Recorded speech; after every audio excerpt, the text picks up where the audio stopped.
Hello, hi, I'm Sean Holmes, and welcome to G-Connections, where we discuss various concepts and recommend crossovers for those subjects of discussion. Due to me having a death in the family, I had to discontinue our regular weekly video uploads. But now that that's behind me, G-Connections will return to a normal schedule of weekly uploads. The first subject of 3 topics of discussion for today is Speed Racer. The origin of Speed Racer can be traced back to World War II. While Japan was still recovering from the war, many Japanese, including a young Toyohara Yoshida, were mesmerized by the culture that American GIs had brought with them and left behind. Mach Go Go Go was based strictly on an all-out admiration of America.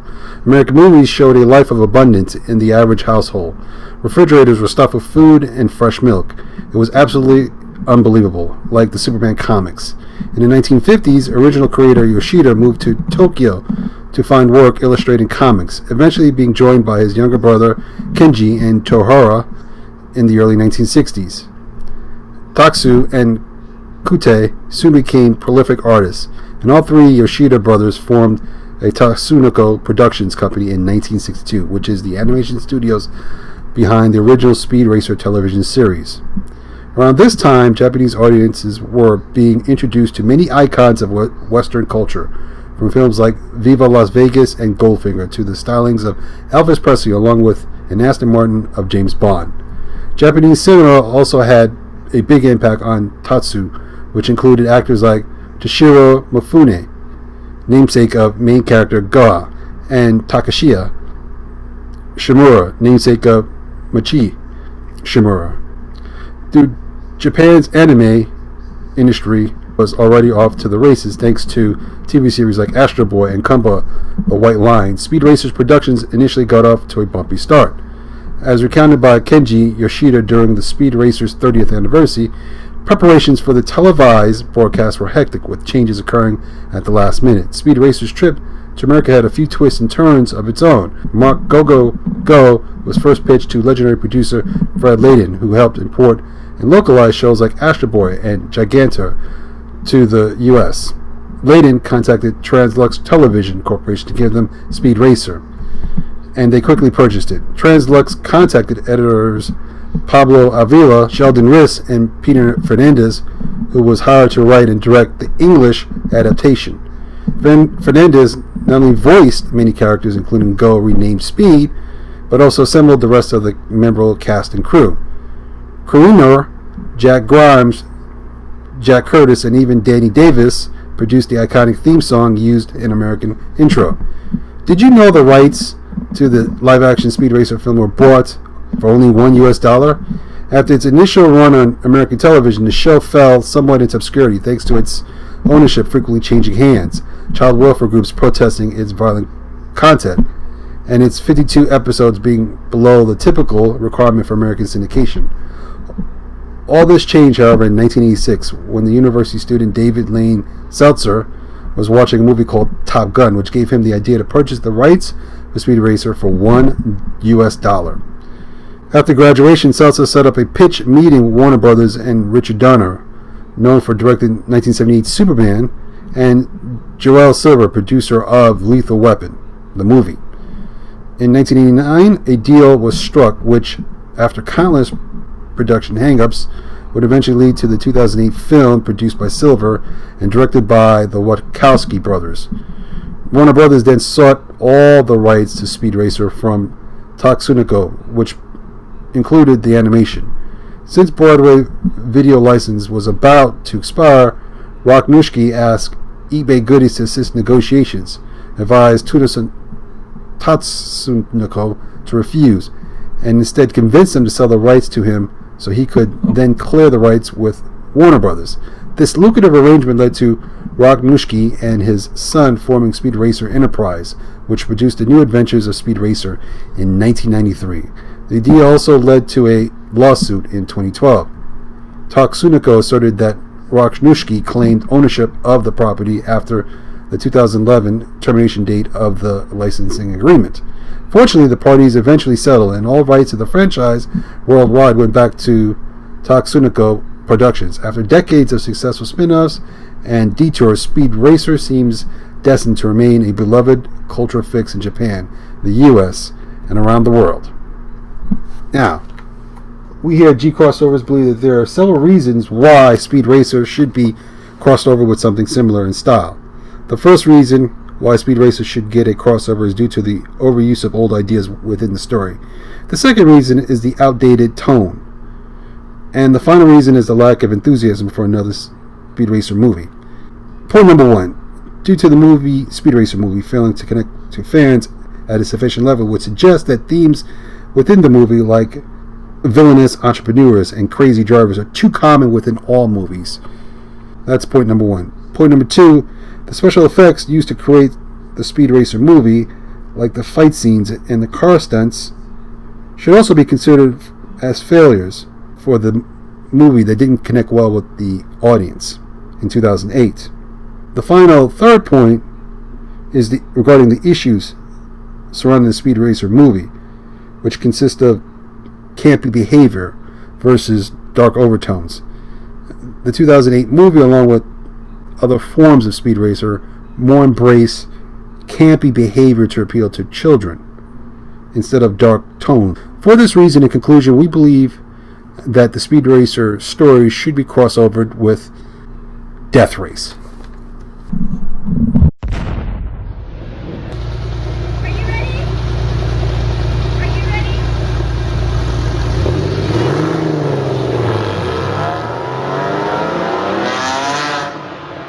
Okay, for this segment of the show, I won't bore you with the details of the producers who created Death Race and the profile of the producers who created Death Race.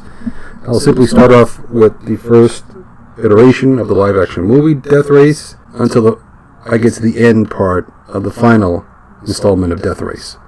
Death Race started in, or at least the first live-action movie of Death Race started in 1975. Okay, the live-action movie Death Race, which started in 1975, portrays alternate future of 2000. And the first scene we see are people lining up for a race, referred to as the Intercontinental Race.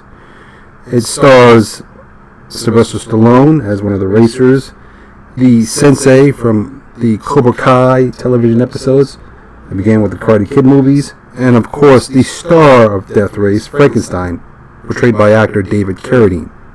Frankenstein explains throughout the movie that he's not the first person to be Frankenstein, that there have been several racers with the name Frankenstein throughout the years, which is kind of interesting, and you'll find out why as we continue on with this discussion. David Carradine's character reveals as he's racing against other competitors in this race that his one true mission is to kill the President of the United States.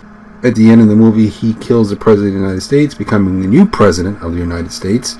He gets married, and they roll the credits. The film is filled with horrific scenes of violence and mayhem and fast-paced action. The interesting thing about the first live-action Death Race movie is that it never had a follow-up sequel to it. In fact, the next Death Race movie, which we'll talk about, is actually a remake that starts in 2008, which focuses on the character Frankenstein, once again played by Jason Statham. The 2008 remake of Death Race starts off with a narration that the economy of the U.S. has crashed, or crashed before the year 2012, which is the year that this film focuses on. And that's kind of funny because in 2008, the economy did crash. The races are held at a prison system.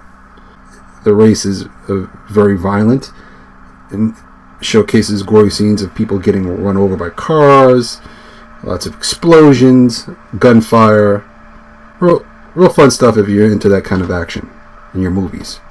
Jason Statham's character, Frankenstein, is the new Frankenstein, or at least someone who's pretending to be a Frankenstein who replaces the old Frankenstein who died in these prison car races. Jason Statham's character is set up for a crime he didn't commit. He's forced to race in races for his freedom. And that's the basic overall narration of the live-action Death Race remake of 2008. After the live-action Death Race movie ended, fans of the Death Race story get a remake. Live-action movie Death Race 2. Fans learn, after watching Death Race 2, that the Death Race games are controlled and run by private corporations. One in particular is the Whaling Corporation. In Death Race 2, the new Frankenstein is Carl Lewis. He competes for his life against other racers. Unlike the second Death Race live-action movie, which was actually a remake of the first Death Race movie, Carl Lewis is placed in prison after robbing a bank. Unlike Jason Statham's character, who was placed in prison for a crime he didn't commit. So instead of Jensen being Frankenstein, we have Carl Lewis being the new Frankenstein for Death Race 2. At the end of that movie, Carl Lewis gets horribly burned, but he manages to live. As you might have guessed, Death Race 2 is filled with a lot of gory violence, a lot of gunfire from cars, and a lot of gory scenes. Now, just to be clear, the Whaling Corporation, which runs the Death Race, is by no means connected to the Predator or Alien movies. A third live-action Death Race movie was released, called Death Race Inferno. The Whaling Corporation sells the Death Race games to a billionaire named York. York then expands on the Death Race concept by taking the competitors of the racing game to a different environment. The players are equipped and given different types of dangerous vehicles, and of course the players drive these vehicles, killing each other while trying to cross the finish line. Carl Lucas, who was burnt in the second Death Race film, has his face repaired after surgery and is allowed to compete in these various races as Frankenstein once again. Death Race 3 has a little bit of a twist. It takes place in South Africa, where these car racing games continue. The star of the Death Race, Frankenstein, used by Carl Lucas, gives the game freely away to 14K, driving competitor. And Carl Lucas kidnaps the owner of these games, the Death Race games, which is York, puts him in the Frankenstein mask, and makes everyone believe that York is actually Frankenstein by burning York's face. Carl Lucas, his girlfriend, escape the confinements of the prison system and live happily ever after, using York's money, while York is forced to compete under the false identity of Carl Lucas in the Death Race games prison. The games are reverted back to their previous owner, the Whaling Corporation. Whaling continues the games at the prisons. Death Race 3 Inferno loops back all the way to the remake that was released in 2008, starring Jason Statham. So Jason Statham's character, Jensen, replaces York, who was at the time the Frankenstein driver. And the year, as it is established, is 2027. Death Race 4 takes place in the year 2050, and it serves as a direct sequel to the remake that was released in 1975, titled Death Race 2000. Death Race 4 has with it even a self-driving car, and of course, a new person playing Frankenstein. Unlike other Frankensteins, the Frankenstein for the Death Race 4 movie allows himself to be seen by the public as he's asking or responding to questions being asked by reporters. Like other previous Death Races, Frankenstein wins, and there's a nice little kissing scene. Shortly thereafter, there was Death Race 5, Beyond Anarchy. Death Race 5 stars Danny Trejo. It involves lots of action, good fighting scenes. I don't want to give too much of it away because it's still kind of a new film and many people have seen it. I highly recommend it. There are several reasons why Death Race would be a great crossover with Speed Racer. The top three we here at G Crossovers believe are the reasons for why Speed Racer would be a great crossover with Death Race has to do with the similarities in villains both stories share, the concept of racing, which is, I'm sure, obvious, and the focus on the lead characters. Let me explain in my first point. The drive to win a race is common in both stories, but the reasons why they compete to race in a vehicle race differ with both stories, which would include Death Race and Speed Racer. Point number two, some of the villains are driven by money and power, like in the case of Speed Racer. But in the case of Death Race, yes, some villains are motivated by money to have a death race, but a lot of the competitors within the death race event are motivated by pure survival, a need to be free of their chains, their imprisonment. Death race oftentimes includes people who are in prison. Major point about both Speed Racer and Death Race is that it's designed to reach out and appeal to those who love car races. And for those who like both stories, would get a lot of everything. And Death Race could even force Speed Racer to put more of a realistic approach with Death Race's dark overtones. One of the big reasons for Speed Racer to be crossover with something like Death Race would be a good thing. It's because of the matchups. Speed Racer is a legend, and Death Race has become a legend in its little own right.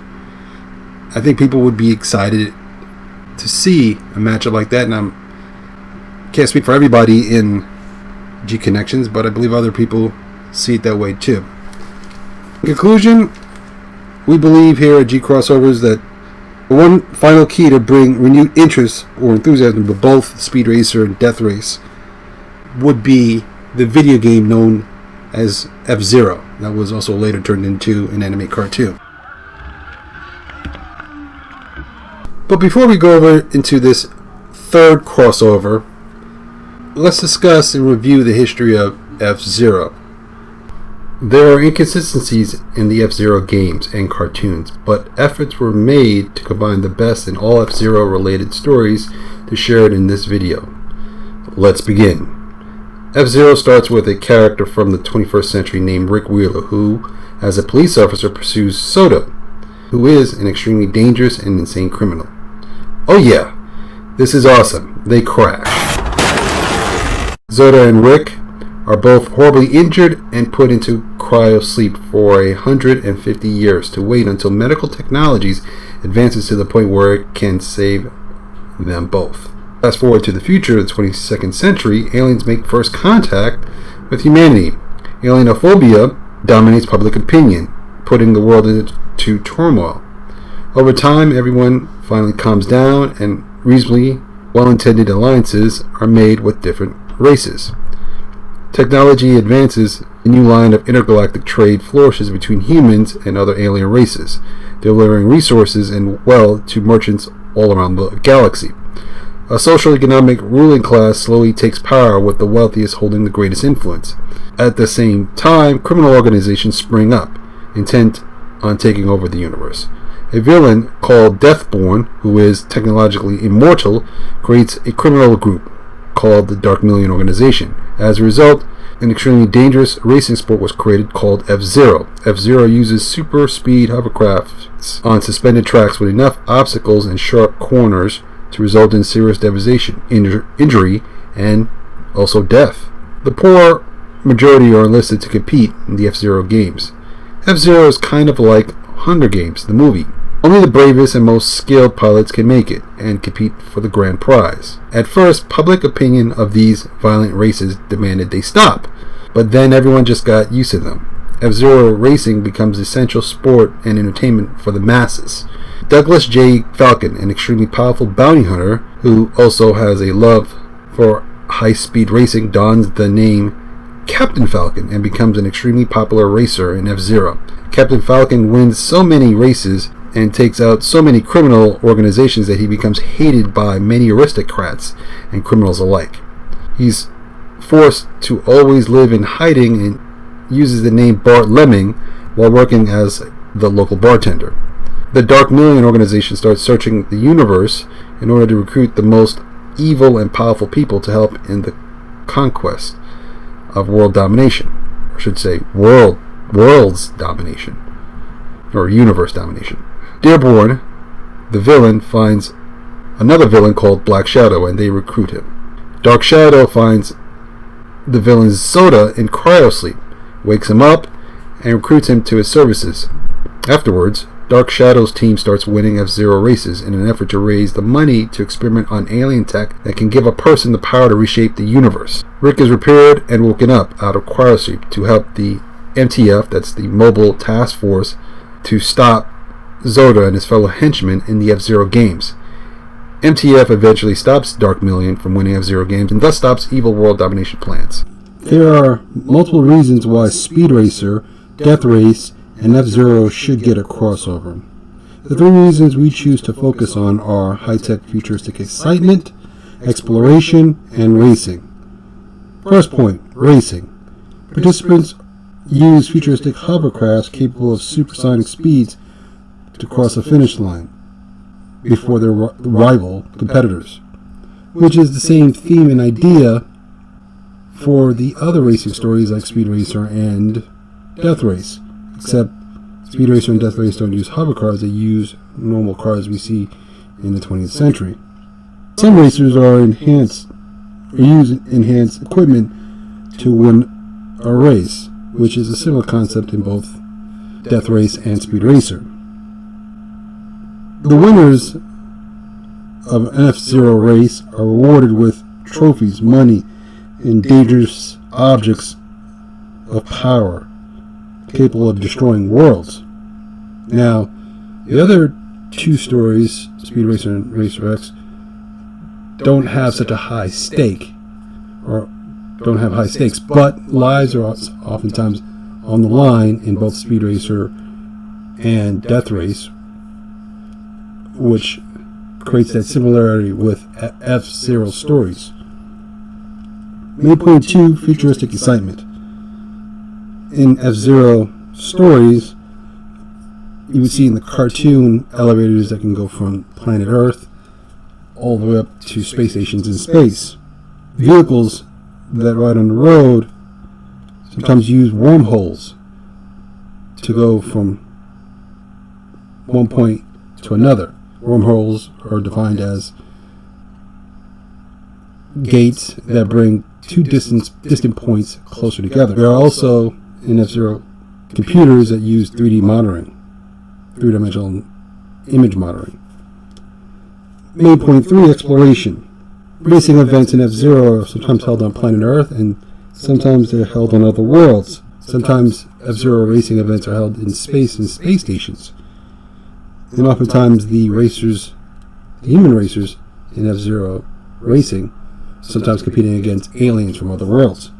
In conclusion, all three stories, Speed Racer, Death Race, and F-Zero, should be crossover. On a special note, all three stories have complex characters, or characters that wear masks. For example, in Speed Racer, one of the most notable characters wearing a mask is Racer X. In Death Race, the lead character, Frankenstein, wears a mask. And also, in F-Zero, the most notable character, Captain Falcon, wears a mask to conceal his identity. Now that this video is over, I want to talk really quick about why this channel exists. It exists because we here at G-Connections think crossovers are cool. Not all crossovers, there are some crossovers that are questionable. There are three reasons why this channel exists. The first reason is we want other people to be enthusiastic as we are about crossovers. Enthusiasm means intense interest. Crossovers, by definition, means combining two or more elements to make something more appealing. So, why does this channel focus on crossovers? Well, there's a default position that critics take with movies. For example, there are some people, some critics, that believe that the reason why Terminator 6, Dark Fate, failed, which is something we covered on this channel, there are some people who believe, some critics who believe that Dark Fate failed because the stories of the Terminators are getting old, outdated.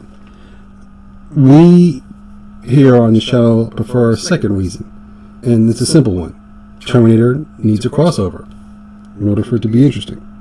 And we want more people to gravitate to that notion. Next point. How will G-Connections continue this crossover discussion? Well, this week we spoke about Speed Racer, Death Race, and F-Zero. Next week will be something else, consisting of 2 or more subjects that we want to bring together. In closing, we would like to thank all the consultants that helped put this channel together, some fans that we have accumulated since the channel got started. It's a small group. We have a lot to learn and a lot more development to work on before this channel is a success. We would like to collect more fans and more interest into this channel. If you are interested or know someone else who is interested, please view this channel at your own leisure. Jot a comment down below if you have any questions or suggestions that would help us out.